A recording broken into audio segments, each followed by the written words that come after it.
So it is like it's a mix between um, parenting who doesn't believe the kids and gaslighting.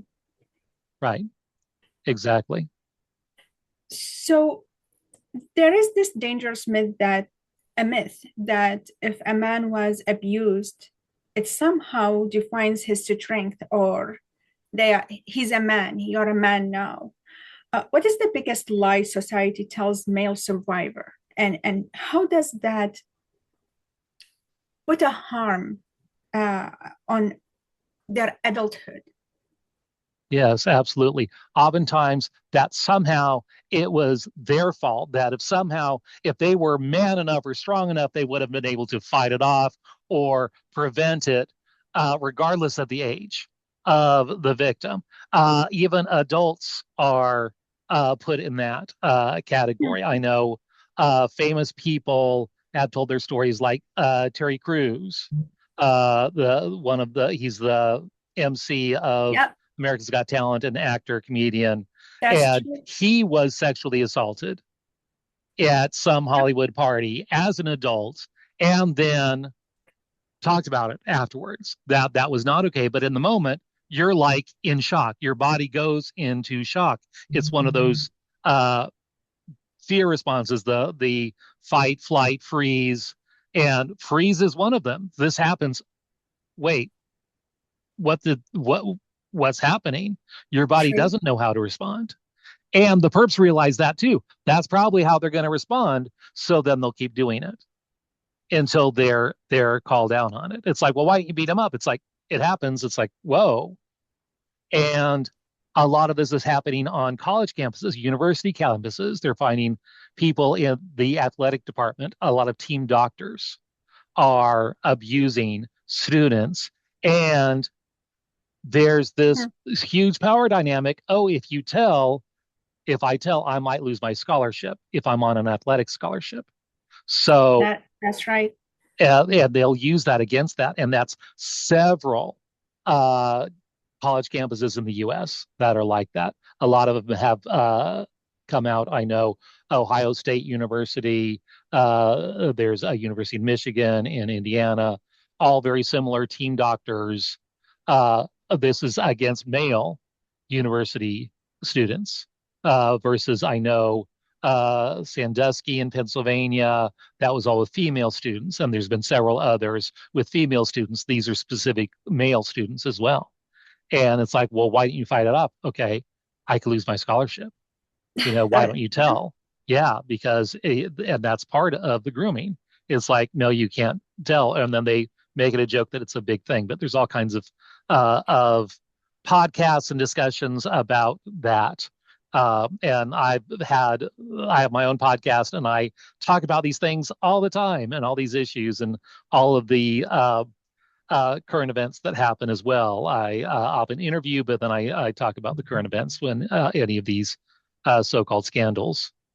It seems like it is in all industries that is happening. It's just used according to where are you. Whether you're in school, it's used against your scholarship. If you're in acting, it's used against your acting career or your promotion or all of Right, these things. And right, it is kind of scary because, like, for little kids, they don't know, as you mentioned in the beginning, like right, it is the safe person. It's I hmm don't know, what is it? And right, get confused and gaslighted about, oh, you liked it, your body right. liked it. But for adult, it is even harder, and it is more the damage is even bigger because you know what's going on. You know what's how you've been used, you've been Right, blackmailed. right. And is there a difference between the approach for those um, men who were abused in early childhood and not realizing it until years after, and those who are men get abused when they know this is abuse, but they It's can't? it's it's different. There's a lot of similarities and there's a lot of differences. Uh, there is not one set of symptoms that go with any kind of abuse. It's like a menu, and some people have these things and some people have these things, and very few have everything. But there's a lot of parallels between when it occurs as a child, when it occurs as an adult, if it's repressed memories, if it's stored memories, uh, versus an adult and it happens. You can even block it out if it happens as an adult. Or if you get drugged, if you get roofied, you may not even realize until you get the after effect and you see all the damage that's done to your body, and you may not actually know exactly what happened. And I know if it's a one-time thing, definitely PTSD is a thing. Oftentimes for children, especially the younger children, it's not one-time thing, it's ongoing, which then leads to what's called complex PTSD or CPTSD, which means it's not your body reacting to a one-time only trauma or a trauma in the short term. This is ongoing. So that cortisol, that fight or flight response doesn't know how to turn off.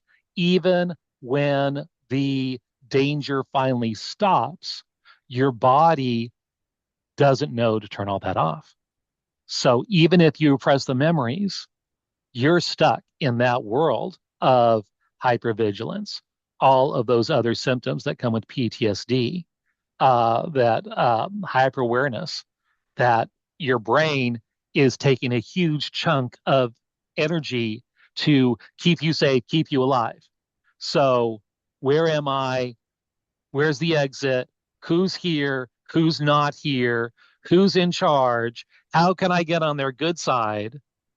So then I know I have a better chance of being safe. So you'll see things like fawning, which is another fight, flight, freeze response is another one, fawn. So people pleasing. In children, it'll be like teacher's pet. True. Who knew that would be a symptom? I did that all the time. And Really? I had, oh, yes, you get on the teacher's good side. It was just automatic. Hmm. I did not remember my own abuse until I was 30, but it happened Wow. for me all the way through age 8. But yes, I would find the adults and I would make sure that I would make them happy. And then Hmm. now I know that was a response because, okay, if I make them happy, I have a better chance of being safe. So that is more important to develop that relationship than the relationship with my peers because they have no power to keep me safe. So why would I try to keep them safe? Of course. You know, Makes to sense. interact. It Yes. makes sense.